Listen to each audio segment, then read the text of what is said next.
બેસી કર્મીઓ માટે હું ફરજ છું, સરકારી કર્મચારીઓ માટે હું એકમાત્ર રજા છું અને સમગ્ર દેશવાસીઓ માટે કદાચ એક વિનંતી વધુની આઈ નથી.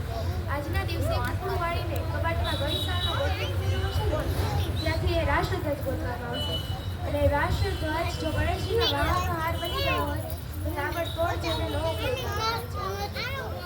રાષ્ટ્રગીતના શબ્દો ભૂલી ગયા હોય તો તેની આબરૂ ન જાય માટે ઘણી જગ્યાએ તમારી ભીલ જવાડવામાં આવે છે અને 52 સેકન્ડમાં પણ ઘણા મહાનુભાવોના મોબાઈલ ગણવતા હોય છે. આ બધું અમારી સગી આંખે જોયું છે કારણ કે હું અને લાચાર 15મી ઓગસ્ટ ત્યારબાદ નક્કી કરેલા દેશભક્તિ ગીતો પર નાના ભૂલકાઓ દ્વારા અભિનય ગીતો રજૂ કરાય છે અને બાળકો જેટલી જ અલ્પ સંખ્યામાં રહેલા શ્રોતાઓ દ્વારા એમને વધાવવામાં આવે છે. ઓક્સિજન પર જીવતી મારી આ હાલત અને બાળકોના ઉત્સાહને ટકાવી રાખવા માટે દાતાઓ દ્વારા ઇનામો જાહેર કરાય છે.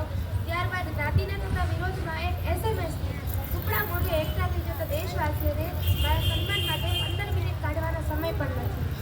વાહ, આ ભારતમાં દેશભક્તિ તો સાવ સિઝનલ થઈ ગઈ છે. ભારતના એક અગસ્ત્ય ઋષિ હાથની અંજલીમાં દરિયો પી ગયા. ભારતને આઝાદી થયા બાદ 15 ઓગસ્ટ થયા, તેમ છતાં આજ સુધી ગરીબોને આંસુ કેમ ન કહી શક્યા? 15મી ઓગસ્ટ તરીકે મને મુંજારો થાય છે.